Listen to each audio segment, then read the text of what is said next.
hope you're liking this part about PowerPivot, and you're thinking it's interesting because we really got the whole point of it done, and you now know how to use a lot of PowerPivot. But there is places where you can get better at PowerPivot, and that place is the world of DAX. DAX is the language that PowerPivot uses for formulas and for functions. So if you need to use any types of functions inside of DAX to add an extra column of table like I put here, you can actually do it very easily with it. So how does DAX work? Let's get to PowerPivot. It shouldn't last too long. So here we're going to talk about DAX calculated columns, which is a bit different than DAX measures. They don't do exactly the same thing. One is more related to pivot tables. One is more related to the actual, PowerPivot interface. So let's go to the calculated columns here.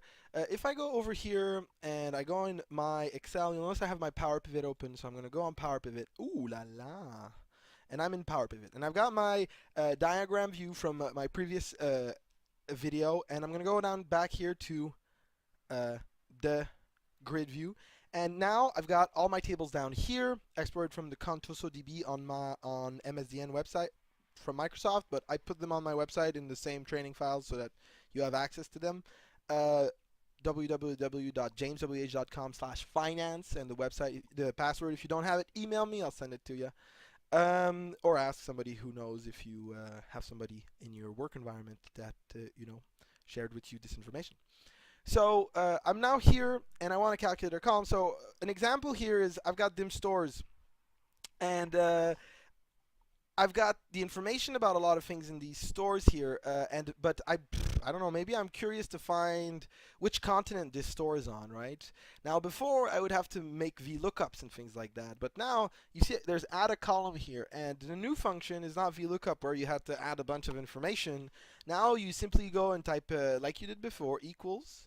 Right, and before you used to type inside of the cell, but you have to now get used to working on top here, and you type related, not VLOOKUP, related, sorry, related. And you see here, related works in a nice way, and once you've typed REL, you see it shows up in blue, so you can hit tab and finish it like I did, and it will open the window, put it in a color, and ask you a question. Which column do you want?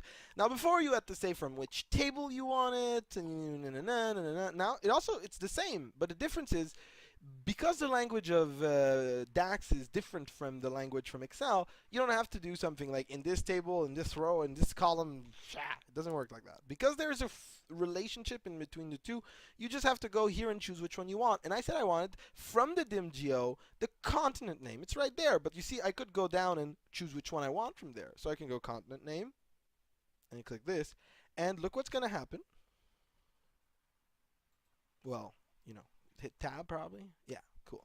Close my bracket and hit enter.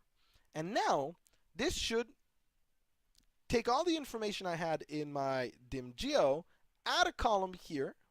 Ooh la la. And it's going to take a bit of time because my computer's processing a lot because of the video creation. This would be much more fast if I wouldn't be running a video at the same time. Try to remember that. And so now here I am, and I found the continents for the sales. And as I go down, you see they change. And that was really easy to do. And it's really powerful. It works the same with like products and product subcategories and things which are related, right? So here you see I've got product subcategories, which are speakers and et cetera, et cetera. So let's say I've got products, and I'd like to know, what product subcategory they're in, right? So I could just go here, go in the product, and probably go where it says add column. And then in here type equals related. Right? And then what's related to this? Well, subcategories. And which subcategories are related to it? Well, all of these. And which one did I want? Well, product subcategory description. So I can hit tab, close my bracket, and hit enter.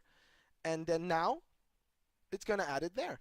And this is what a calculated column is. Now you might be thinking that this is the only thing it does, but no, this is a rich language with many options that are available to you, and it also has simple computing options. So say you've got your sales, and what if you wanted to do an analysis to your sales if all of your costs were 10% higher? So you could go here to the side, click equals, right? And then you have to use the name of the column, right? So what's the name of the column here? Unit cost. So you see I can type unit cost, right? And you see it's going to say fact sales unit price, but I want it to say cost higher, so unit cost. And I'm going to put it multiplied by 10%, right? Like this. No, sorry. Multiplied by 1.1, right? Which will add 10%. If you just put 10%, you're going to get 10% of the cost. So 1.1. I hit enter. And now, sorry. It's going to maybe go for 2. Who knows? Okay, good. Now, this is 2 million lines. 2 million lines are going to get multiplied by 1.11 in a fraction of a second, and I'll be able to multiply all the unit costs just like that. And I have that extra column done. And you can do any math. You can do a column to a column. You can do this and that. You can do ratios and anything you want. Super powerful. So DAX is the language that you used to use in Excel, right? But they've made it, really available to you in PowerPivot, and you have to learn a bit about it. Not all the functions are there. And like I said, today we saw related, but maybe you're going to Google some more and you're going to find some cooler functions for you. So I'm going to let you to that. I hope you like this part about the DAX calculated columns, because the next part is not DAX calculated columns, it's DAX measures, right? I'll see you there.